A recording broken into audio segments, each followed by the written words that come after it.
Guys, welcome back. I am the Honest Mechanic, and welcome to the show. Today's video, we're going to be talking about our 5 issues with our 2020 Volkswagen Tiguan. Yeah, I know, I'm not actually looking at a Volkswagen Tiguan right now. This is actually our project car, my 2009 Subaru Forester that my wife was driving before we bought the new Tiguan. I thought it'd be interesting to make a video of the Tiguan because that's what replaced this thing. If you guys haven't seen me or haven't been following my videos, check out the video description. There's going to be a couple of videos linked to this vehicle, and my next one coming up soon will be the teardown of the engine. Follow me there. But without further ado, let's get to the Tiguan. Alright, here she is, all nice and shiny.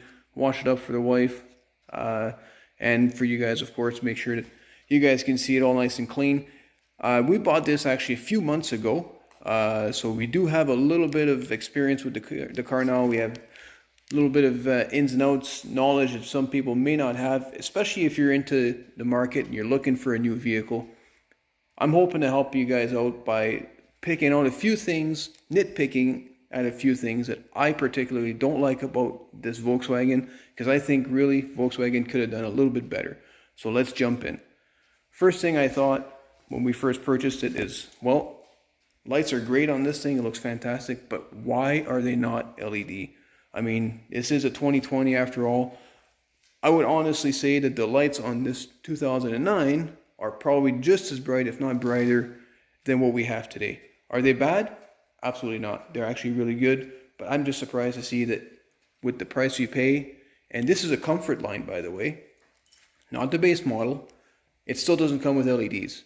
It does come with some nice fog lights, and that's my number one issue. Moving on to number 2. Okay, the second issue I have with this vehicle is again lighting, but interior lighting, and specifically the cargo area. There is no lighting back here whatsoever. We're in a well-lit garage, so you can't really tell right now, but if you were outside in the dark trying to get your stuff into the house or whatever it might be, getting some groceries, some gear, there's no light in here. I mean, if I take a look at the headline here, it's actually quite dark back here. The closest light is actually in the rear seat back there. So there's nothing here to really help you out. And this little thing back here, this little bit of a light, well, as when you lean in here, you block your light. You actually are blinding yourself out, or you're creating a shadow for yourself, so you don't even really get to see what's going on. But it's not all that bad. I mean, it's got really good trunk space. But moving on to the next issue. Issue number 3. I find that the rear backup camera on this, as good as it is very grainy. It could be a little bit, again, this list here I'm nitpicking at a few things, but I find that the resolution on this camera could be better. It does a fantastic job. I mean, if you're backing up, I do have a hitch. It helps you very well line up your trailer. But if we were to nitpick at this particular vehicle, I do find that the backup camera is a little bit on the lower end. It could be a little bit brighter, a little bit more resolution is basically clear. The clearness of the camera would be nicer. Moving on to number 4. There's no CD player in this thing. And I know, most people know it is 2020 after all. CDs are becoming phased out pretty quick. But this was a big decision for my wife to pick this vehicle without an available CD player. In the comfort line, at least in Canada here, you can't get a CD player. If you move up one more to an IQ model, which is again, I believe, only available in Canada, then you get a CD player. But then you also lose out on your glove box, because that's where it actually gets mounted. Your glove box isn't completely lost with the CD player, But it is a little bit inconvenient in the sense that you would have to load everything up and then be able to, you can't change anything on the road, which is probably a good idea. I mean, with no distractions and stuff. On the plus mark though, the infotainment system on this thing is fantastic. It works really well. It's seamless. It's very quick. You don't have to do too much to make everything work. It's at your fingertips. It is touchscreen, which I do like, but that is the nitpick for that.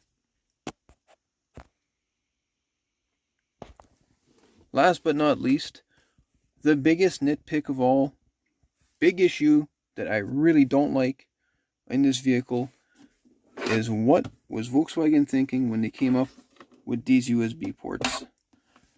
They are USB-C ports. I mean, you have to go buy your own USB-C to, in my case, USB-C, because I have a Samsung S20 FE that I plug into this. But what really upset me is that my prior phone that died just a few months ago was using micro USB. So I currently have in the house a USB-C to micro USB cable that is absolutely useless because there's nothing else that I know of that uses that type of setup. In my opinion, I think this should have been just a regular USB down here, and it would have been easy because then you could have just used the cable that came with your phone. So if you had, let's say, an Apple product, you could have just used USB to your lightning cable, or in my case, USB to Type-C. But that is my biggest pet peeve. I really think this is an issue. And as a bonus, since we're right here and we're looking down at the camera, what is up with having the start button here? I think that's a terrible location because, first of all, if you're a mechanic like me, you're going to know that you can get spills of either coffee in there or any kind of dirt and grime, and it's gonna fail if you get anything like that. So you're gonna end up having to clean that up and maybe do a repair. I think that's terrible. Most cars will have it on the dash behind the wheel here somewhere. At least that's where it is in my Mercedes. But that's a little bit of a bonus for you. But stick around because there is a few things I'd like to show you in this car that really is awesome, that will make these little issues seem like nothing. Okay, something that I find that's really, really cool about this vehicle, and I know I was talking earlier about how the camera didn't have very good resolution, it wasn't very clear. Something they thought of though is right here, if you guys can see that in the camera, it's got a little squirter. So what that does is it actually keeps that camera clean. So if you've had a vehicle in the past that has had backup cameras, you've noticed that if you've driven down the road, if it's a little bit dirty, get some snow, some grime, that camera gets dirty quick, and you're steady having to wash it, and then the next time you back up, it's completely useless. Well, Volkswagen has thought of that, so whenever you activate the rear wiper and the squirter back here, which is actually back behind the light, it'll activate this one at the same time, and then you end up keeping your camera nice and clean, and you can carry on without having to get out of the vehicle. So that's pretty cool. And finally, as a little bonus, remember I was talking about the fog lights in the front and how I thought they were pretty neat? Well, here's something that's really cool. If I turn the steering wheel to the left, I'm actually in park right now, by the way, but if you're driving along, if I turn my wheel to the left, watch this corner. It activates just that one fog light. Now, if I go down, okay, if I go to the right, same thing over here, and that actually does a really good job at lighting up any of the driveways you might be coming in at slow speeds, or if there might be an animal there, kid, anything, it lights it up really well. Now you can obviously activate the fog lights on their own, but if you have them off and you decide to just leave them the way they are as off, when you turn, I thought that was really cool to see that they light up. Anyways, guys, thanks for watching. Appreciate it very much, and see you guys in the next video.